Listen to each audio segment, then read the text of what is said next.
Sebelum meninggal dunia, Babe Cabita sempat berangkat umrah bareng keluarga. Sebelum meninggal dunia, Selasa, tanggal 9 April tahun 2024, Babe Cabita sempat menjalankan umrah bareng keluarga. Babe Cabita umrah ke Tanah Suci setelah kondisinya membaik pada Februari tahun 2024. Kondisi komika sekaligus aktor tersebut membaik sesuai menjalani pengobatan di luar negeri. Di Januari karena sudah merasa sembuh beliau pulang ke Jakarta dan di bulan Februari dia umrah bersama keluarga, kata ayah Babe Cabita, Irsyad Tanjung di rumah duka, Selasa, tanggal 9 April tahun 2024.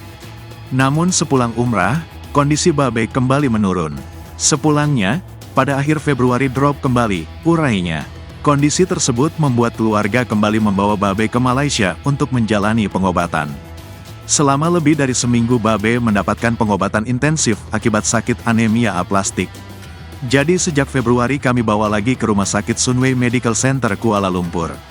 Kira-kira 10 hari yang lalu kondisi mulai membaik dan dia merasa enak, urainya.